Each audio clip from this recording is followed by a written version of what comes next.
Welcome. I'm glad you're here. I'm Rick Cram, resilience coach, someone who has been looking forward to this day. Well, to say looking forward to it isn't quite right. For much of the past year, knowing that the 50th anniversary of an injury, which changed my life, and continues to still change my life, I wasn't quite sure that I was um, really going to be in the mood for doing something like this, going live, having a Zoom. Perhaps there'll be some friends joining in, but to think in terms of focusing on this day, focusing on 50 years of knowing pain, 7 surgeries, 13 incisions, all from one football injury, an awful lot of hard lessons, an awful lot of opportunity to learn what it looks like to begin and to never stop growing your own unique resilience. I'm going to welcome in someone I haven't talked to in way too long. Lynne, can you hear me? You are muted. I'm glad you're here. Feel free to unmute. Okay, there I am. Okay. Very good. Hello, Lynne. Hi, Rick. How are you? I'm doing very well, thanks. Please know that for this occasion, this 50th anniversary, I am recording this and we're live on YouTube. Is that okay with you? Sure. Very good. When I saw your name coming through in my email, it was an immediate lift. And this is one of the reasons why I wanted to approach this very difficult milestone. 50 years since the knee surgery, 50 years, 7 surgeries, and a lot of tough times. And still, but I wanted to celebrate today and celebrate resilience. How are you doing? I'm in acceptance, surrender, and trying to be resilient. That's all that we can really do. We can try. Yeah. Mm-hmm. There's no perfection in it. And it's profoundly difficult. The first word I think you said was acceptance. Yes. And I'm still working. It's the 6th anniversary of the 7th surgery was just last month. And acceptance, on one hand, I really struggled with for the first 4 years because of the amount of daily pain. But it's something that is sort of like forgiveness. If you forgive somebody, Yeah. it's not a one and done. No, And it's a daily.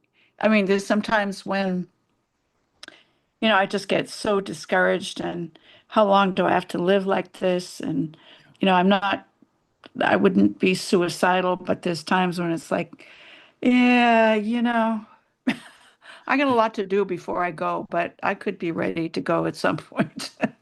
I hear you, my friend.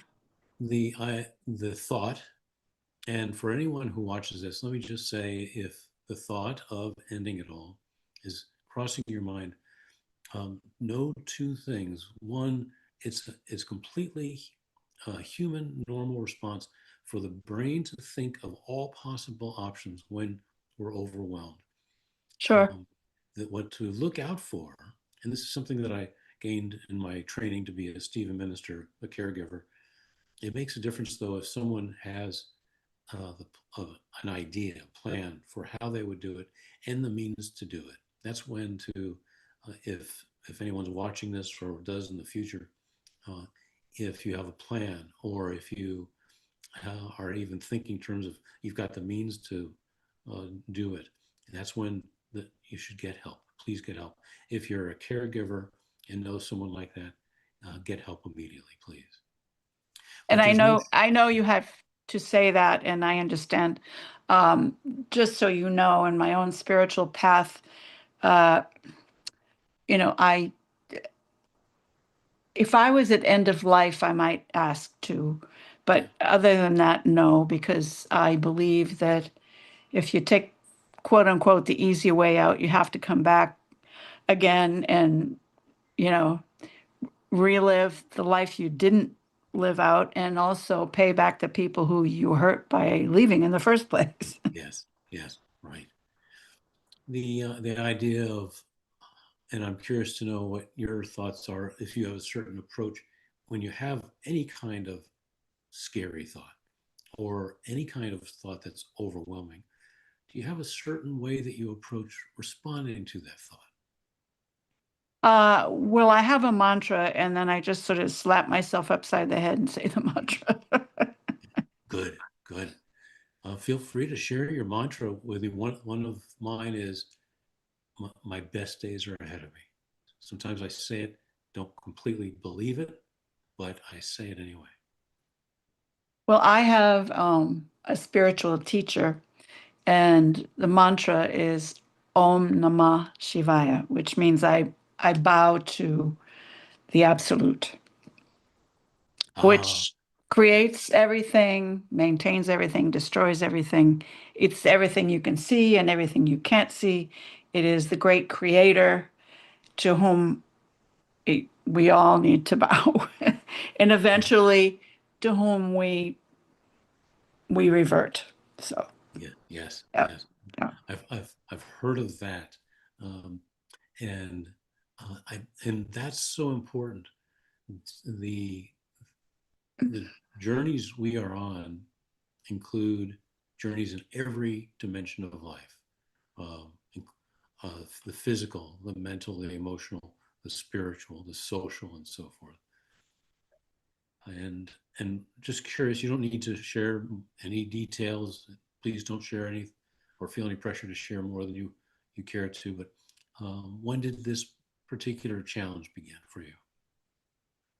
I had my first total knee replacement operation in May of 2023, and it was nothing but absolute pain, which also included my back. I have scoliosis, so on the right side of my back, it became all the time pain. Also, it wasn't just the knee; it affected my hip, my knee, my ankle, my toes, and my attitude.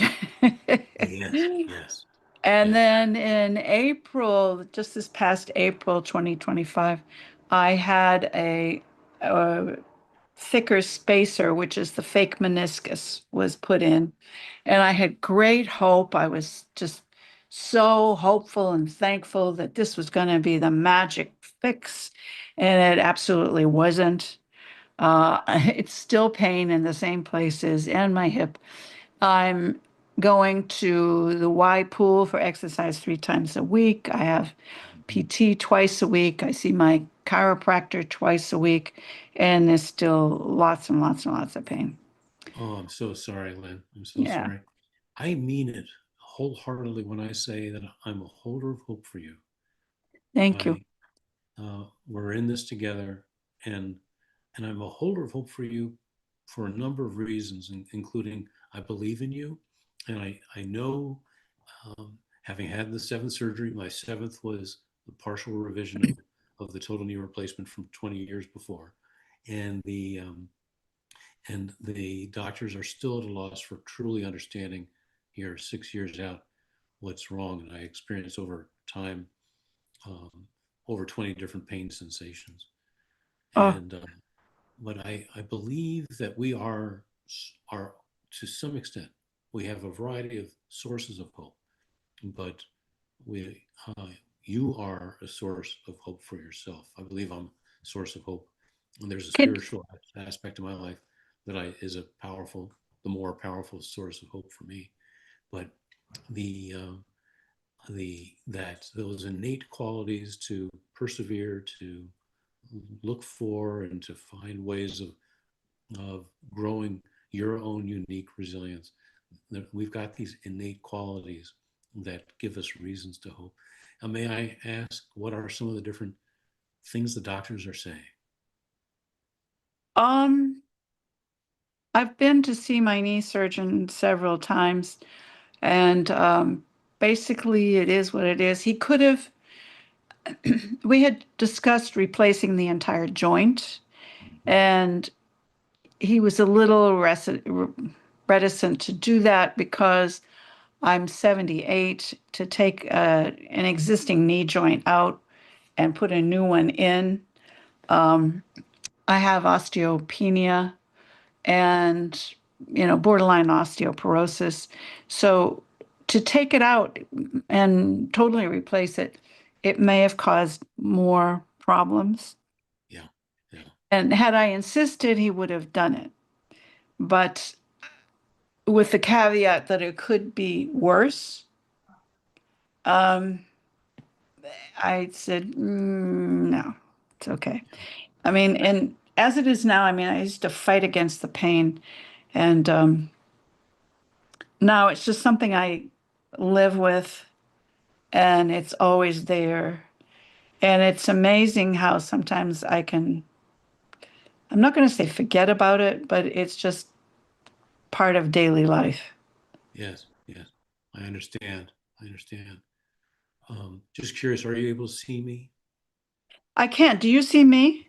I see actually a wonderful animated Yeah, I image. I haven't washed my hair. I'm in my you know, Saturday afternoon looks. So I decided I'd put an avatar in. I get it. First time I ever did an avatar. It looks nothing like me. But I could change it to so you could see me if you want. I don't know how to change it, but I could. That this is perfectly fine. Perfectly fine.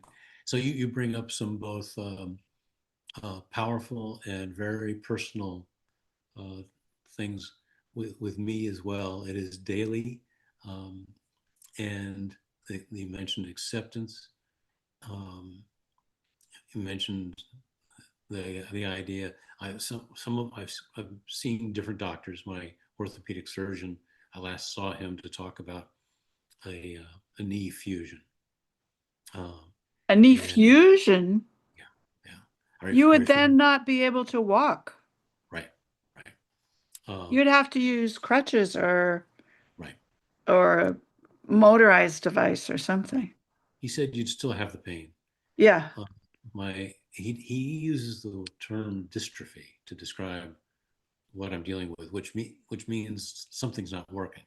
Um, and that's actually a term that it's been very close to, and what he first said years ago to explain the situation, that it's like complex regional pain syndrome. Um, Another doctor believes one of the two main nerves going into the knee was damaged. Another orthopedic doctor said, "Of course you're in all this pain. You've had 7 surgeries." Did you have surgeries in the past before 2023? On my knee? Yeah. No, Yeah. Okay. no, I did not. Can I just ask, so the people who are on YouTube, can they see me too? They see your avatar, Oh, and is that okay? yes, yes, yes. How Um, many people are, how many people are on with you right now? I'm in a Zoom conversation. Are there other Zoom people on? it's just the two of us, Okay. and I'd be happy to end the live stream on YouTube. Um, the Just to explain, I was on at 1 o'clock for a little over an hour to capture the story. I needed to do something positive today because just 2 days ago I was really upset approaching this anniversary, Uh-huh. and I thought I really wanted to do after truly being very upset. This thought came to me to say, well, make it about a celebration of resilience. I started a podcast some months ago, and I'm finding that the more I do, uh, the more I communicate what I'm experiencing helps. The more I do, actually, almost 10 different things, which I identified this spring are the things I'll need to do to survive with this the rest of my life if I never get relief. Expressing it more, talking about it more, helping and encouraging others, and bringing the plan to be your best approach to others is basically it's part of my pain management approach. And I really admire you for um, wanting to share this and your ability to deal with it as best you can. Because very often I'm asked, well, like, how are you? And it's like, I can't quite bring myself to say good. I mean, sometimes I do just to sort of pass it off. And then sometimes I just say, I am.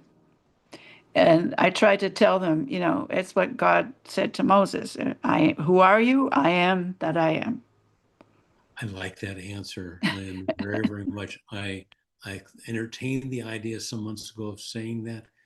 I've been telling a lot of people, please don't ask me how I am, because I don't want my soul, my spirit, my subconscious to even go and think my real answer to that question. Um, I don't to say I'm okay is just a pro forma, empty rote comment. Um, I am not okay. I am desperate. I experience misery every day. But that's not the whole story. Um, there's a tremendous amount more going on regarding my um, being a lion of intentionality, as you may have read in some of what I'm putting out there. And what's the book is a reflection to some extent of the different ways of this very intentional person I've become. Maybe you've heard me say the level of pain needs to be matched by the level of intentionality to And survive. what do you mean by, oh, intentionality to survive? Like, I'm going to deal with this. I'm not always okay with it, but I try to be as okay as I can and go forward. I would say there are probably dozens of ways that I am profoundly intentional. Uh, Um, and it's what the method and what the book will lead others to through. It's what when someone comes to me to go through the plan to be your best and experience it, it's an exercise in looking at on a very personal level, because the ways I need to be intentional aren't necessarily ways you or others need to be intentional. mm, Um, the plan to be your best approach includes the 3 steps of resilience, which helps to win back what pain takes away, especially in the moment. I have these instant blasts of pain dozens of times a day. oof, Maybe only a few times a month I'm in constant pain. mm, But it's when I get a blast of pain, it completely consumes me. mm, And so the first step is to tune in. The second step is to plan, make a choice of what thought, what emotion, what action will I take, and then the third step is be your best. Tune in, plan, be your best to help win back how pain takes away my focus, it takes away my energy, and it squelches my hope. So there are so many different ways to use the 3 steps to, for example, I'll experience a blast of pain. You'll probably see a couple. We'll both be lucky if I get through this without at least a few, where I will go to my resilience toolkit. I've got over 25 different things that are my go-to things to, like that in the moment where I'm putting on an attitude of gratitude and really thinking and meaning it, that I'm thankful for the scars. mm, And he can even say sometimes it's a gift, because I wouldn't know the man that I am today, who's more loving, who's more compassionate, who's more understanding than I thought I'd perhaps ever be.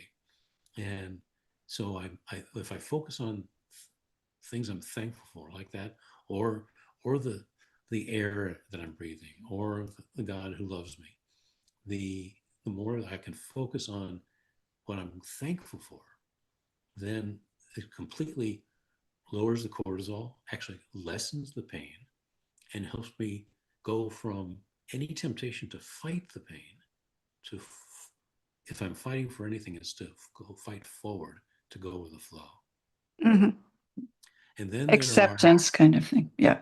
yes, yes, with a number of caveats. One is that with blast after blast, I probably through late afternoon, early evening, I'm almost always in the pit a bit. It's just a compilation of all the blasts of pain, and so I will spend time lamenting in a productive way. I will care for all of those thoughts and feelings that I've had through the day. I don't ignore them. I'm not stoic about them.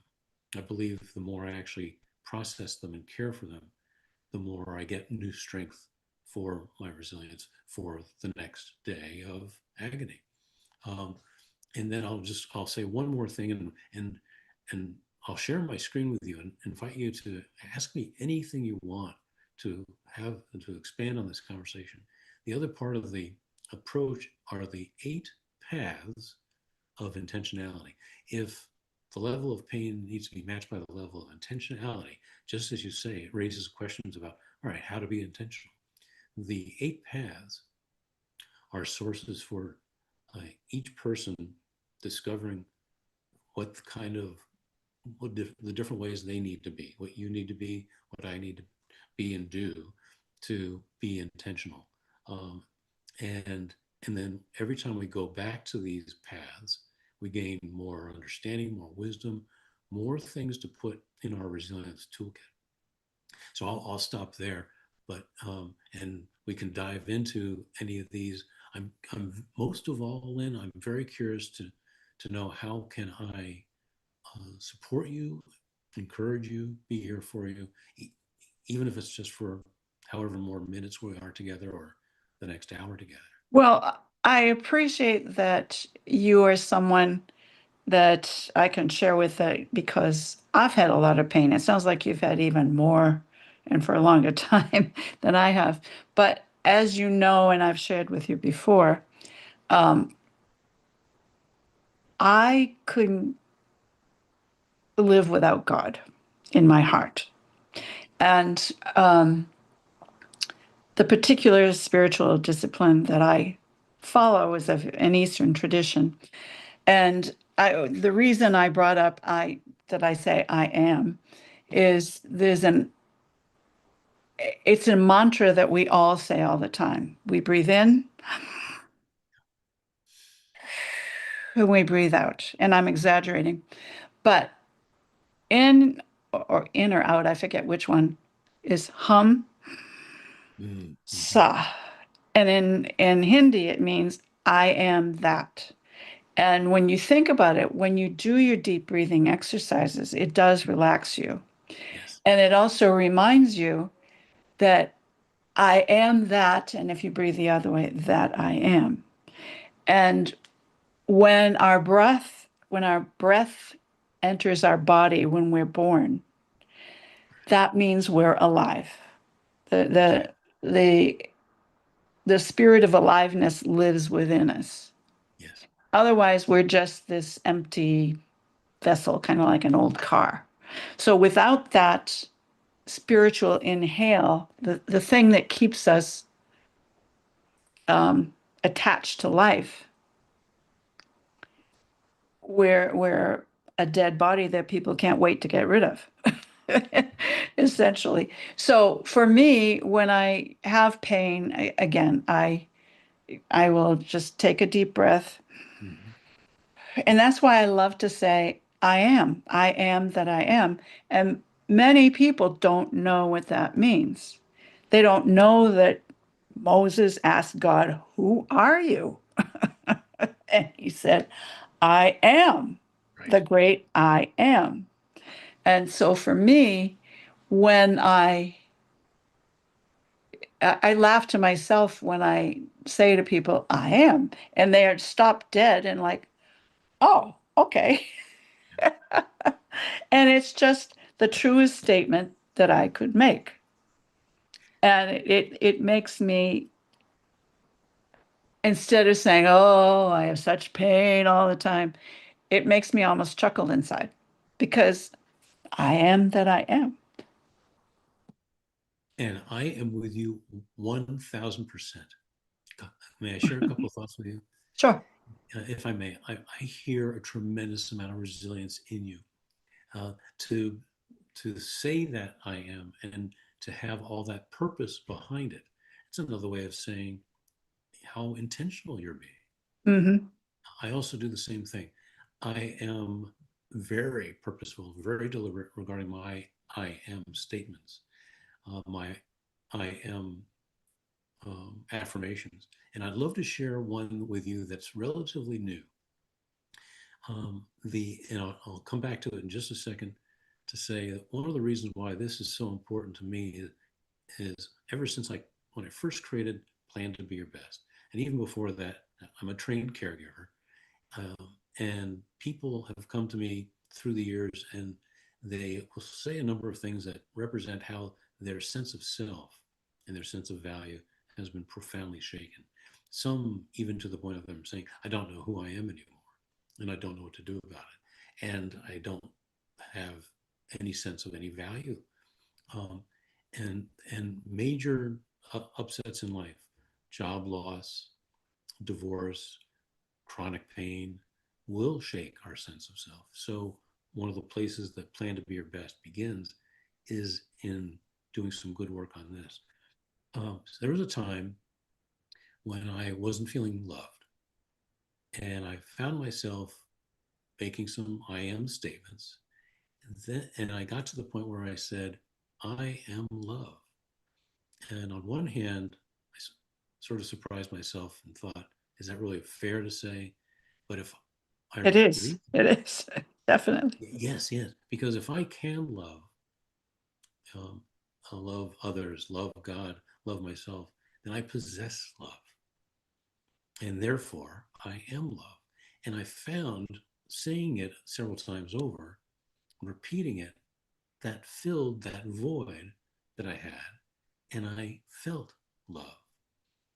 While I went from thinking there's this void, I'm not feeling loved during this stage of my life, this phase I'm in, that that I am statement, that affirmation, that I am statement filled that void.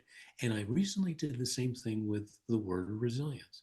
Instead of saying I am resilient, I changed it to I am resilience. Resilience. Oh, I love that. I And love that. Yeah. it may help. I was doing the exact same thing, and I found Yeah. with the breathing, which I fully believe in, I know it's more than believing, I know that helps. And I'll breathe in different ways. I believe, I know that when I take a breath in, I'm breathing in life. And when I say I am resilience, then if I feel as though the strength has left me, I don't have to look anywhere else but inward because it is in me. I possess Hmm. it. And then I experience it. What are your thoughts? Well, I know you have a YouTube audience, and again, I go back to um, what are they in AA? You first have to surrender to a higher power, and if you don't make the program because you all this is just stuff we do and things we buy and stuff we eat. You eat and then you die. So without acceptance of a higher power, I think it's really difficult for people to get through anything in life. Right. And it doesn't have to be a particular denomination, even, or a particular religious doctrine. It's that something created all of this and put life in our body through our breath and through love. And if we're looking for love and meaning outside of ourselves, we're going to be forever searching. It's until we find that we can love ourselves. You can't really love another person until you really love yourself. And that's not egotistical love, it's that you understand, yes, you have your shortcomings, you've done things that you're not maybe proud of, but you're on a different path now. And so you can And as you get through your own uh, yeah, therapy issues and all that, it's way easier to love yourself because you are not that guilt. You are not that awful thing you said to somebody 10 years ago. It's Right. that when you begin to accept that this is the way of the light and you're going to follow that, sure, we all slip sometimes. You know, we all judge somebody or say a bad thing, and oh, yeah. But if we can be the witness of the fact that we did that and say, oh, okay, I shouldn't do that again. And the next time I'm going to realize and try to take those words back. Anyway, so I digress, but not really, because in dealing with pain that is part of life, and as we age, it's more and more a part of life, we need it's we have to accept that because we have no other choice. Right. Um, Right. and then I might see somebody who's in way worse shape than I am and say, oh, you are so lucky Mm. that you don't have that disability. Mhm. Um, and I have a good friend whose child is a Down syndrome, and she's like 30 years old. And whenever we get together at our monthly spiritual meetings, uh, she loves me so much, and we're just like two peas in a pod. And I think, wow, this is the reason people who are Downs, and they're wonderful people. She is so loving, so just, she's pure love. And you think, okay, why was that person born in that body? Well, the answer for her is pure love. Who am I Yeah. to judge what some other body has what some other person has been given by God for whatever reason their karma is? I love the way And you're describing this, Lynn. I really do. And one thought early on, as I was listening to you, I was thinking of how we are all part of creation. Mhm. And there seemed to be just this constant thread in everything that you're sharing that is a part of the fabric of creation. Mhm. And love is part of the fabric of creation. Part of the fabric of creation is being. And uh, and we live in a broken world. We have experiences that um, shape us from the very beginning of life that can um, sometimes lead us in paths that take us away from the core essence of our being part of creation. Uh, Well, I would just like to stop you there because if we believe that we live in a broken world, that colors our experience. I mean, God created this unbelievable planet for us, and the breaking occurred through man, through man's greed, through man's yes, misunderstanding, through man's hate, through man's anger. And I don't mean just man, of course, but humanity. right. Um, and the more we say we live in a broken world and we can't change it, we can only change ourselves and the, those around us, and which is what Yes, you're trying to do too, in a very positive way. So even though you have a broken, hurtful body, you are still affecting those people around you. yes, yes, And the same thing with the world. We can't change things that happen in the world, but we can change our attitude instead of yes, talking constantly about, oh, it's so bad. It's like this too shall pass, you yes. know. Absolutely. I'm with you. When I say broken world, I mean we can, uh, when I mean break, I mean go through experiences that can um, um, put up some distance between us and who we originally were and meant to be Mhm. in terms of the experience, the thoughts and feelings and so forth. But it doesn't stop there. And I believe that even if and this is a matter of semantics, if I say that I've been broken, that's not the full story. In fact, the story really depends on um, the author of the story. That's me and my creator. And Yeah. and it doesn't stop.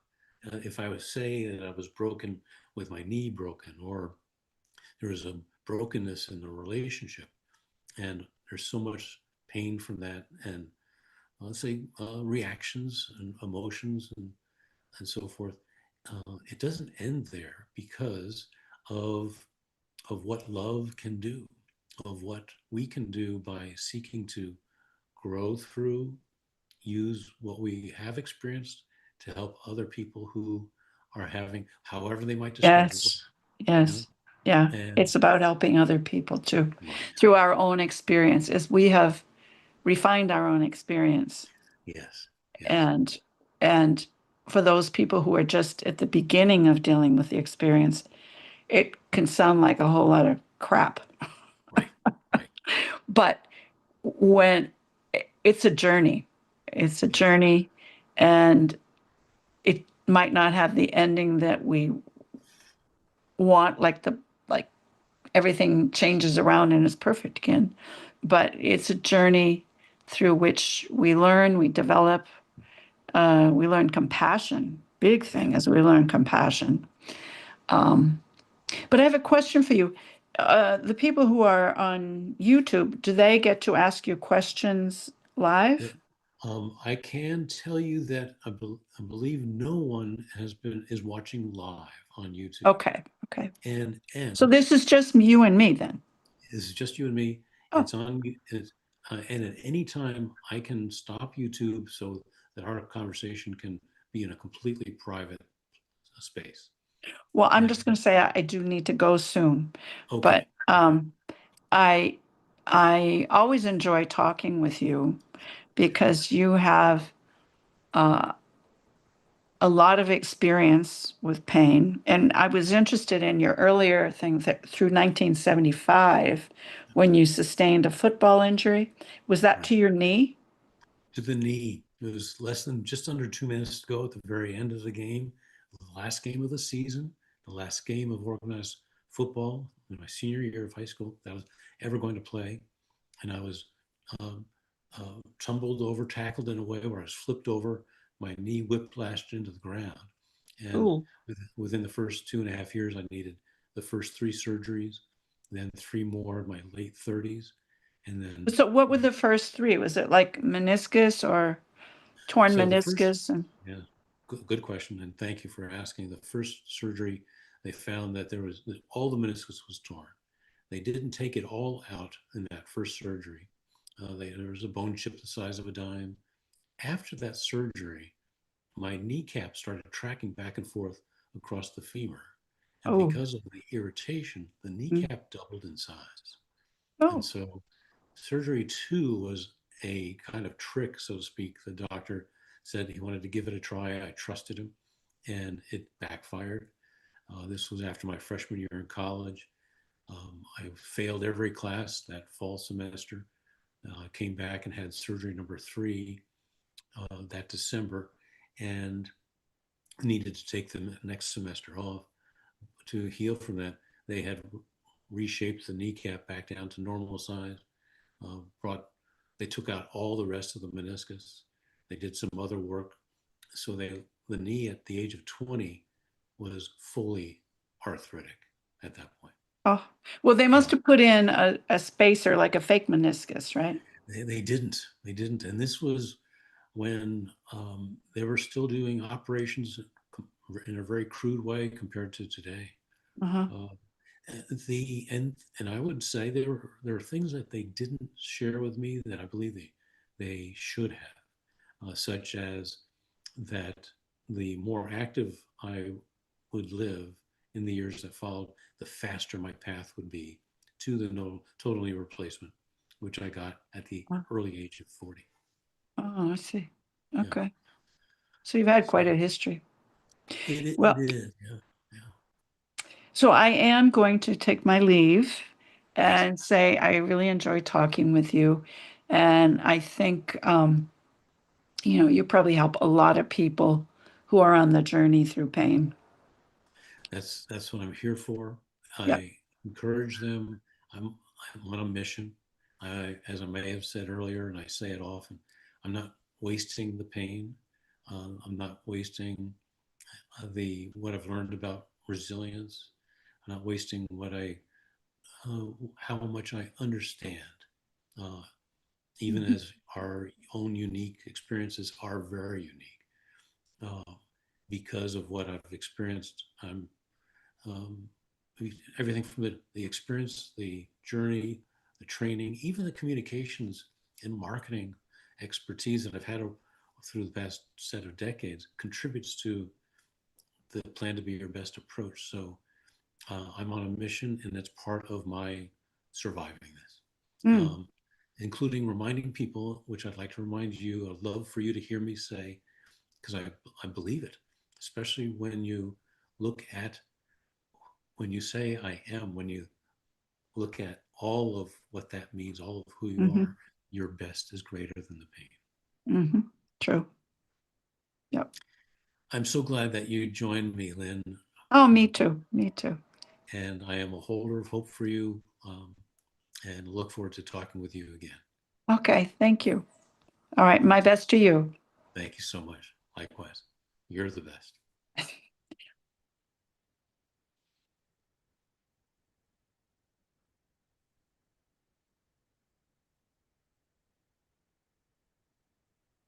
I'm going to stay on for just a few more minutes. Yeah, I didn't know how do I get out? Let's see. Oh, I see. I got it. Oh, okay, very good. I want to thank Lynn so much for joining me. This conversation that we had is exactly why I did this on the 50th anniversary of my injury, because I was hoping to have the opportunity to be encouraging, hoping to have the opportunity to share some of the things that you've just heard, because this is such a profoundly, um, and here I am going to be a lion of intentionality regarding my choice of words. This journey with the daily experiencing agony every day, I thrive on the ability to have conversations like this. I thrive. And actually, this is even opening my eyes to a new way of describing it. Lynn gave me a gift by sharing with her and with you everything that she did.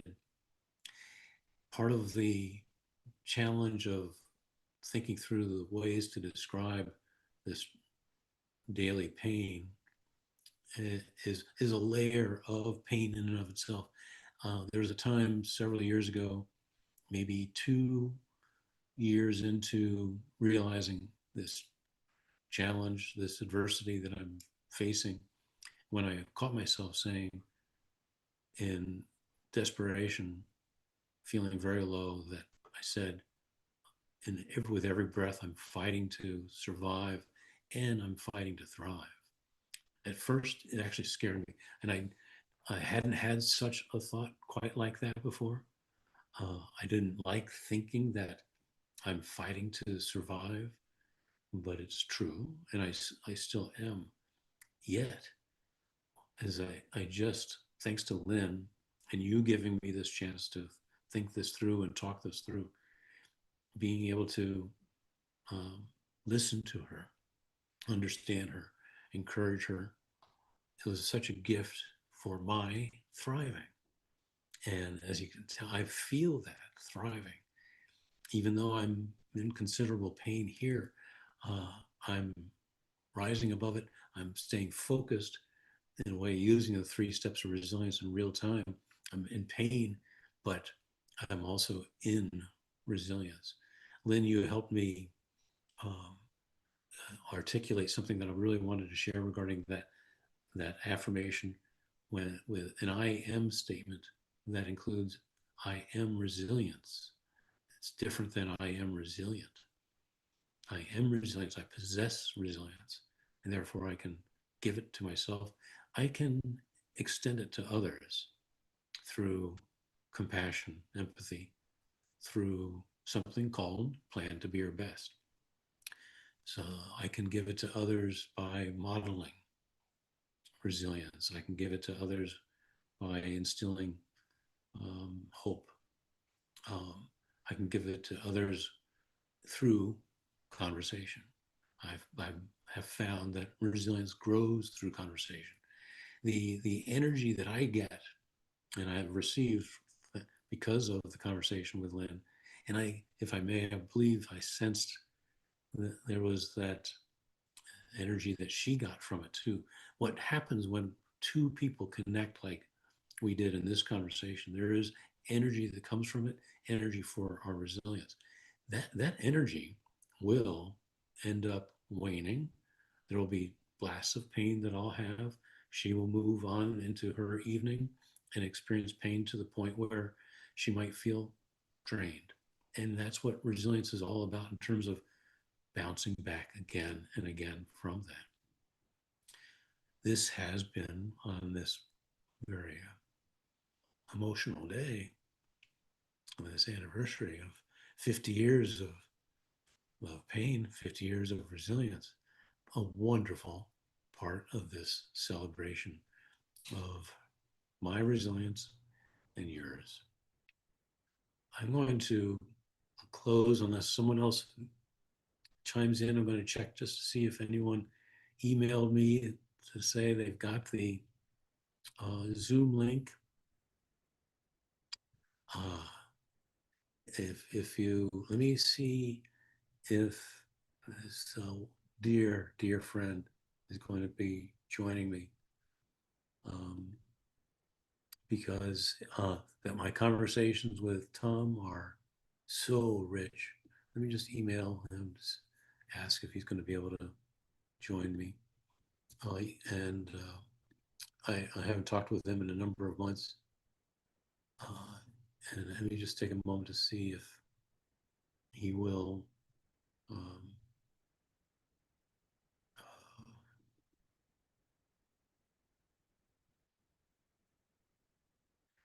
link for now.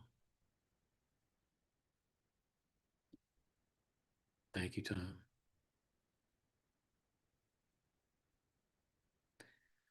The idea of conversation is a give and take, and in that giving and taking,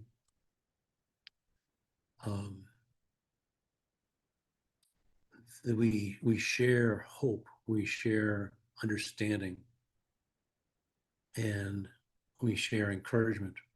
We share different ideas, and sometimes the ideas challenge us, sometimes they invite us.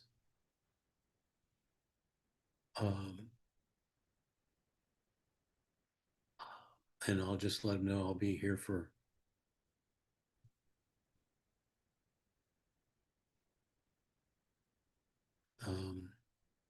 10 more minutes unless he joins.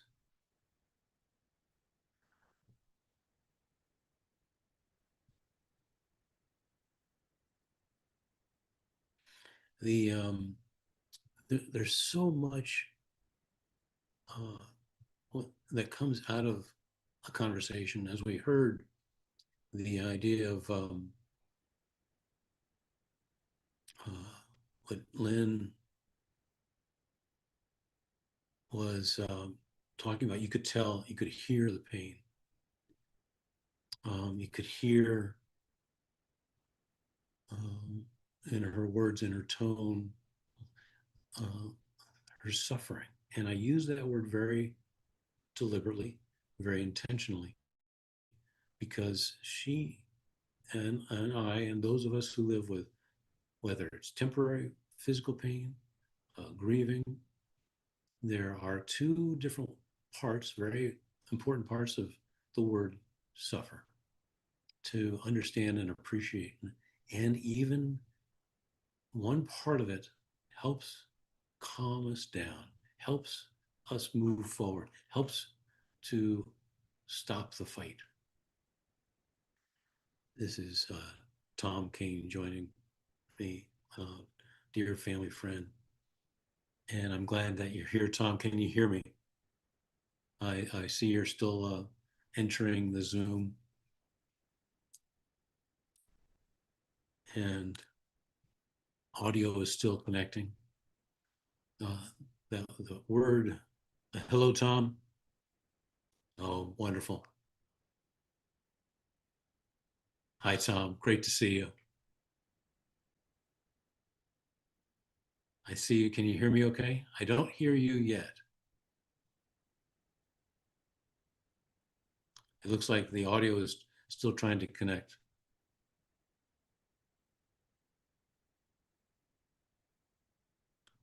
Try that now.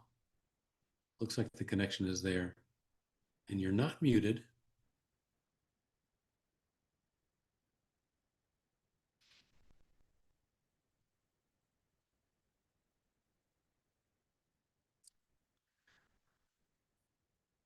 It might very well be a connectivity issue.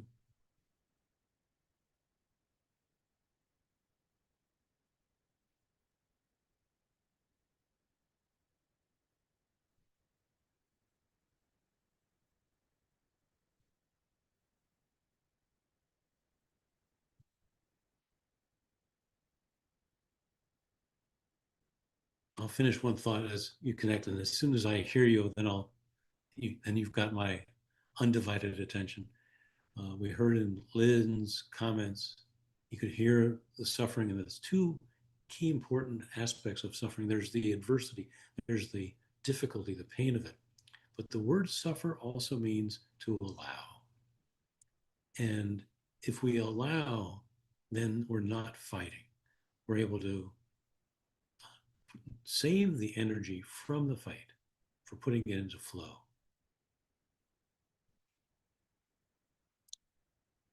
And I see it keeps going from, looks like it's got a clear connection, and then it doesn't. And Tom, it might be worth um, backing out and then trying to come back in again. But it's entirely up to you.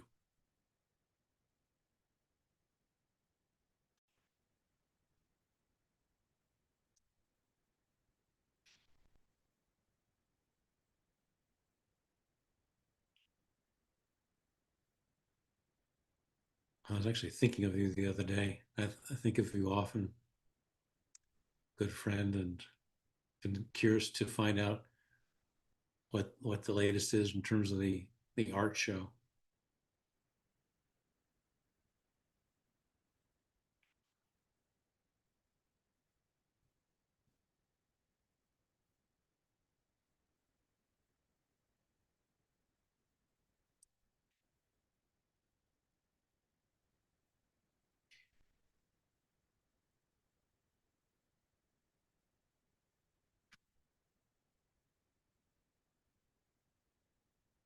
And I'm sorry I don't hear you. Do you want to try a fresh connection with that link?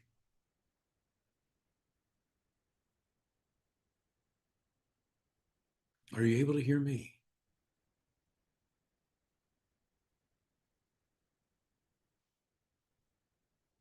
Yeah. Try breaking the connection and coming back in.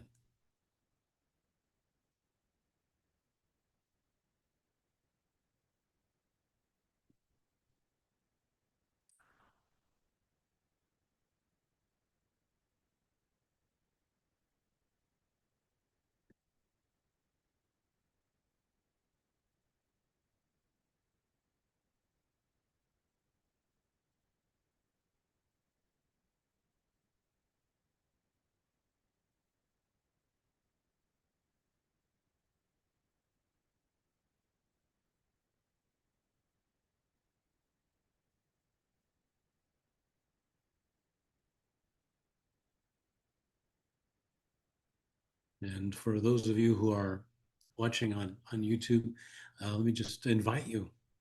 Hopefully, Tom will be able to join us. We'll have a fantastic conversation worth staying for, coming back to the recording for this.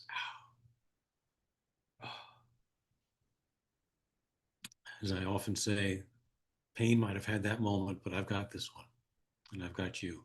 Thank you for being here. The idea of being able to practice resilience is something that I am thankful for. I'm thankful for all the ways that I've grown through this, so that in a moment like this, I can put my focus where it belongs, on you, and expressing the resilience that's in me, and that I hope encourages you. I hope in some way it might be an example for you.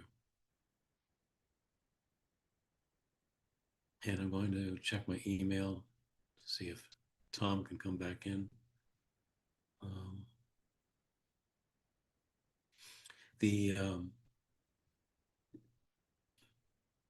the journey of pain is not easy, and it is something that is best, I believe, best.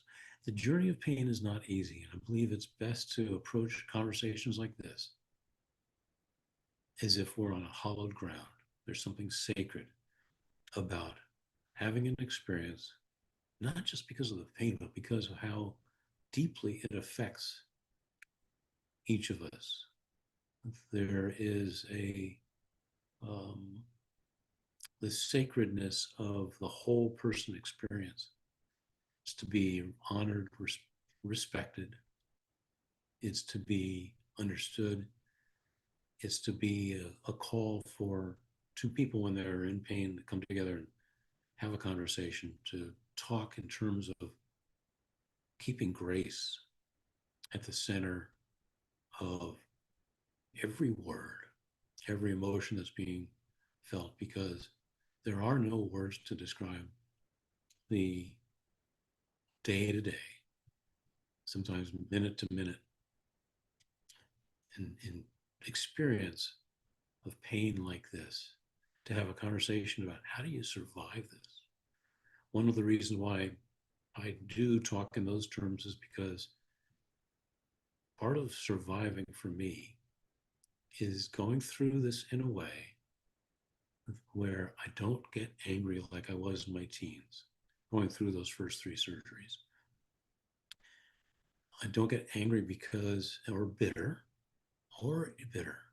even with daily agony, because any energy that I put into bitterness, even just the energy that gets consumed from being angry and frustrated, is wasted energy, because I need every ounce of energy to survive and thrive with this. The idea of wasting it on anything, wasting energy on anything, is uh, going to take me away from being my best. And anything that I put energy into, that such as the negativity or bitterness, frustration, or anger, is going to mean less energy for my encouraging others, such as yourself. Let me ask you, what do you need to let go of, or find a way to reframe your thoughts, your perspectives, your feelings, so that you're not angry? I understand.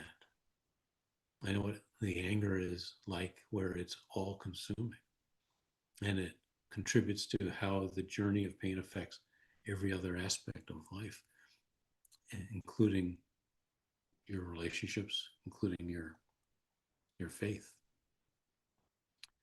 I'm going to just double check to see if Tom was having a tough time um, with his device making a connection. Maybe he'll come back. Tom, if you're watching, it was so good to see you. If there's a way that you can rejoin me, or let's schedule a time to talk by Zoom and catch up. And I think what I'll do is just add a few concluding thoughts, unless Tom's able to come back in. Concluding thoughts on this day, 50th anniversary of the knee injury. On one hand, I want to avoid referring to the 50 years of the knee injury, because this is all about 50 years of resilience, something positive. When I was talking to and it's an interview, a conversation worth going back to just from a few weeks ago with Deb Creer, 3-time cancer survivor, wonderful energy, wonderful spirit, who said, even when we were talking about our perspectives, how, oh, how this is a positive, what she's experienced. A perspective is everything, as they say, but it matters greatly. There's so many lessons that come out of that conversation. And in effect, that's what I'm hoping, my friend, that not only are there some nuggets of wisdom, sources for your resilience, for your courageousness, for your perseverance, for your faith that come from these conversations, that I'm looking for those myself. This 50th anniversary of resilience, your resilience and mine, is worth taking time for doing. That anything, whether it's bitterness, anger, keeps us doing the exact what's contrary to what we're designed to do through adversity. We are designed to exercise and grow certain strengths in us so that we can survive even the most difficult types of pain. We are designed to keep on breathing. We are designed to remain hopeful.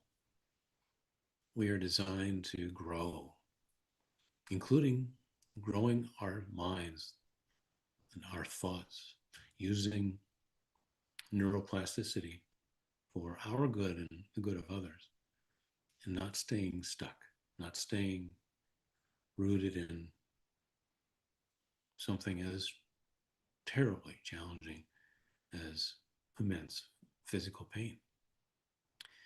And so I want to encourage you. I want to have you understand that when we come together, connect more, and even build a community of people that continues to grow and reach out, a few things will happen, including more and more reminders that your best is greater than the pain, that part of being your best is going to help encourage others to be their best and discover how their best is greater than the pain. And it can create this wonderful growing sense of a community with uniquely powerful bonds that continues to grow and grow. Imagine the different challenges that we can help in our lives, all the things that are going on our watch, including this loneliness, including 50 million people living with chronic pain who are wondering, how do I get through this? And I'm in a lot of pain as I say that. The thing is, as I'm saying, how do I get through this while I'm experiencing pain? I'm thinking in terms of not myself, but for others. I know what it's like. And there are times, because of the imperfection of resilience, the imperfection of pain management, there are times when I do say, and I'm asking myself, how do I get through this? And yet, I sit here able to say that 50 years after that one event that redirected my life and continues to have an effect on the future of my life, and since the 7th surgery and living with this profound situation, that I've got a certain kind of confidence that continues to grow. Confidence that when I'm in the pit, I know that I can come out of it. When I'm in the pit, I know that I can use that time to care for the parts of me that need to be heard, need to be cared for. And I will, as Chip said the other day, watch the podcast conversation from yesterday with Chip Webster. When you're down, get up. On one hand, it's a call to action. On one hand, he's encouraging, making the choice.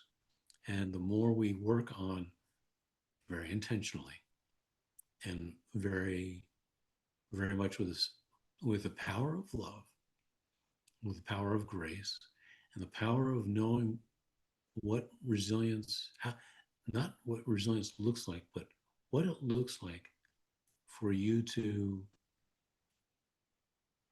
find new ways, perpetually new ways of strengthening your resilience, even if it's for the next moment or the next hour or the next day. That path I've found, as incredibly difficult as it is, that there is a point where you get reminders, you start, and I've started, and I can't tell you when, the idea of seeing that my confidence is stronger. I'm sitting here being able to share this with you partially because this is, and you've given me an opportunity to share this confidence, to speak it and to live it. There are times when I might not want to utter that I'm confident or even feel like I am, such as the journey. But there is a confidence that I've never had before. It's the kind of confidence that I wish I had at least started to work on when I went through those first 3 surgeries, had the setbacks, those second set of 3 surgeries, and had those setbacks. I wish I had then, even though I had more resilience than I had when I was in my teens. I wish I had then what I've got now. So I'm going to conclude. And Tom, if you're watching, I'll follow up with you tomorrow. I'll give you a call, or let's exchange emails and let's get on our own Zoom. I always learn from you whenever we talk. And so I'll look forward to connecting, and I'm eager to get caught up. So I'll follow up with you tomorrow. And in the meantime, I will be back every Friday and sometimes some extra days with Plan to Be Your Best Live, the podcast. If you'd like to learn more about it, please contact me. Go to rickcram.com and you'll find another number of other resources there. At rickcram.com, you'll learn about the podcast, Plan to Be Your Best Live. You'll learn about something called Take Heart. It's something I've restarted. I did over 10 years ago for several years. It's a time of encouragement and sharing and lifting each other up during very challenging times. It's free twice a month. Also free is your resilience coaching studio, something that I do with Cadre, the community for better mental health through community. And it's like a social platform for better mental health through community. Wonderful people, all on a mission to be there for you, to show up for you with insights, with encouragement, with hope. So I'm honored to be a part of Cadre. I'm honored to actually have, at this point, 50 years later, more opportunities for me to encourage you, more opportunities to say that your best is greater than the pain, more opportunities to say that my best days are ahead of me. Thank you so much, and I wish you well.